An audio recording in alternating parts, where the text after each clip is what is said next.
আমি অনেক পদ্ধতিতেই দই পাতা ট্রাই করেছি, কিন্তু এটাই একেবারে পারফেক্ট হয়েছে, তাও মাত্র 4 ঘন্টায়। তাই তো আমি চলে আসলাম আপনাদের সাথে শেয়ার করতে যে কিভাবে আমি এটা তৈরি করেছি। প্রথমে আমি হাফ কাপ চিনিকে ক্যারামেল করে নিয়েছি। ক্যারামেলের মধ্যে আমি একটু পানি অ্যাড করেছি, কারণ পানি ছাড়া যদি আমি দুধটাকে সরাসরি দিতে যাই তাহলে জমাট বেঁধে যেতে পারে। এবার আমি ঠান্ডা দুধটাকে দিয়ে ভালো মতো বলক উঠিয়ে নিয়েছি। আর সেখানে দিয়ে দিয়েছি আমি 1 চামচ ঘি। ঘিটা দিলে খুব সুন্দর ফ্লেভার হয়। আর আমি এখানে বাটিতে নিয়ে নিয়েছি 1 চামচ গুঁড়া দুধ আর 1 চামচ চিনি। এটাকে ভালোভাবে মিশিয়ে তারপর আমি গরম দুধের ভিতর দিয়েছি। এতে করে কিন্তু স্বাদটা অনেক বেশি ভালো হয়। আর আমি এখানে পানি ঝরানো টক দই নিয়ে নিয়েছি, সেটা আমি একটা মাটির পাত্রে স্প্রেড করে নিলাম।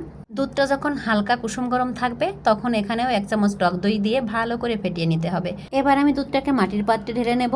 মাটির পাত্রটাকে ভালো করে ফয়েল পেপার দিয়ে মুড়িয়ে নিলাম। এটাকে সাইডে রেখে আমি এখানে ফুটন্ত গরম পানি বসিয়ে দিয়েছি। আর এই যে একটা পাত্রের ভিতর স্ট্যান্ড বসিয়ে আমি দধির পাত্রটাকে বসিয়ে দিলাম। এখন যে ফুটন্ত পানিটা আমি করেছিলাম সেটাই পাশ দিয়ে ঢেলে দিয়ে ঢাকনা দিয়ে রেখে দেবো 4 ঘন্টার জন্য। 4 ঘন্টা পর আমি ফিরে আসলাম। দেখুন কতটা পারফেক্টভাবে জমে গিয়েছে। আমি বিশ্বাসই করতে পারছি না যে 4 ঘন্টায় এত সুন্দর দধি হয়েছে। প্রথমবারেই কিন্তু আমি সফল হয়েছি। চাইলে কিন্তু আপনারাও ট্রাই করে দেখতে পারেন।